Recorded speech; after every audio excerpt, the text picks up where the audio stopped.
নমস্কার বন্ধুরা, ঐশীস কিচেনে সবাইকে জানাই স্বাগত। প্রতিদিনের মতো আজ আমি একটা নতুন রেসিপি নিয়ে চলে এসেছি।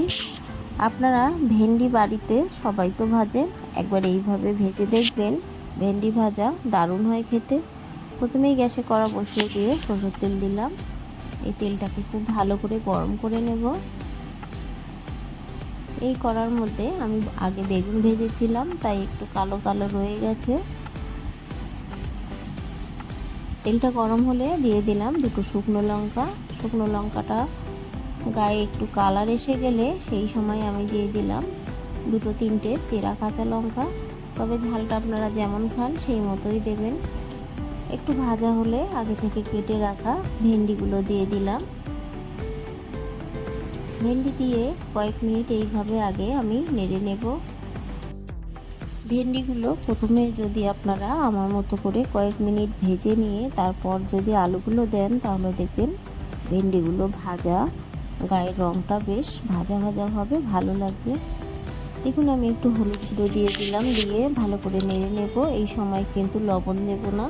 প্রথমেই লবণ দিলে ভেন্ডিগুলো দিয়ে জল বেরিয়ে যাবে আর ঘেটে যাবে। হলুদ দিয়ে বেশ কয়েক মিনিট নেড়ে নিলাম। দেখুন কিছুটা ভাজা হয়ে গেছে। এই সময় আগে থেকে কেটে রাখা আলু আর একটা পেঁয়াজ আমি একই সঙ্গে কেটে রেখেছিলাম, সেটা দিয়ে দিলাম। দিয়ে খুব ভালো করে নেড়ে নেব।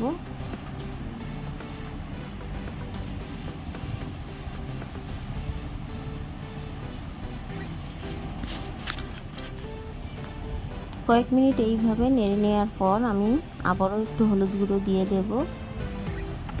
সেই সঙ্গে স্বাদ অনুযায়ী লবণ দিয়ে দেব। লবণ হলুদ দিয়ে বেশ কিছুক্ষণ আমি এইভাবে খুব ভালো করে নেড়ে নেব। এই রান্নার শেষে আমি একটা জিনিস দেব, সেটা দিলেই কিন্তু এই ভেন্ডি আলু ভাজার স্বাদ দ্বিগুণ হয়ে যাবে। তাই পুরোটা দেখবেন, আপনারা পুরোটা দেখে বাড়িতে বানাবেন আর খেয়ে আমাকে জানাবেন আপনাদের কেমন লাগলো।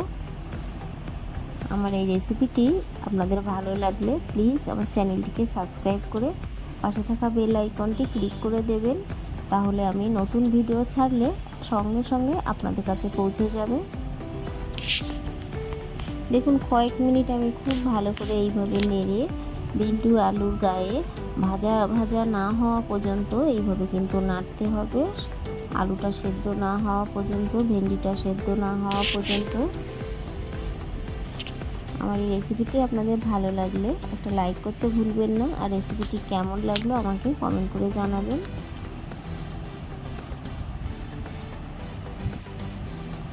আমি দেখুন তেলের পরিমাণটা একটু কম দিয়েছি। মিডিয়াম ফ্লেমে আস্তে আস্তে আমি এইভাবে ভেজে নেব। তবে আপনারা চাইলে আরও একটু তেল দিতে পারেন।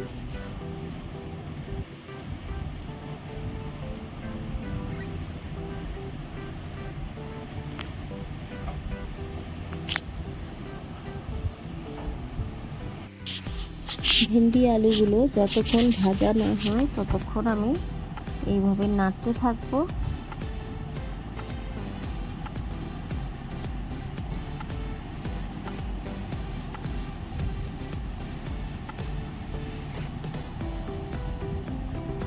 বেশ কিছুটা আমি ভেজে নিয়েছি, আর একটু বাকি আছে। এই সময় আমি দিয়ে দেব পোস্ত। আমি 10 টাকা দামের এক প্যাকেট পোস্ত দিলাম, তবে আপনারা চাইলে আরও একটু বেশি করে দিতে পারেন।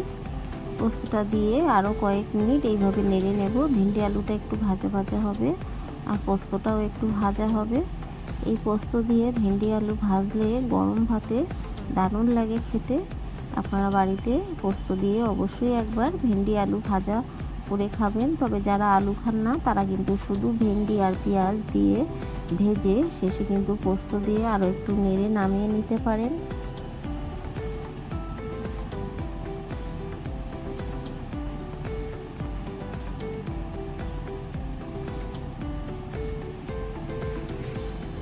দেখুন ভেন্ডি আলু ভাজাটা মোটামুটি হয়ে এসেছে, আর একটু হবে।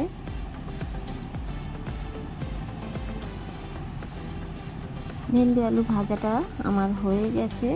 রেসিপিটি ভালো লাগলে প্লিজ আমার চ্যানেলটিকে সাবস্ক্রাইব করে পাশে থাকা বেল আইকনটি ক্লিক করে দেবেন। আমি গ্যাসের ফ্লেমটাকে অফ করে দেব।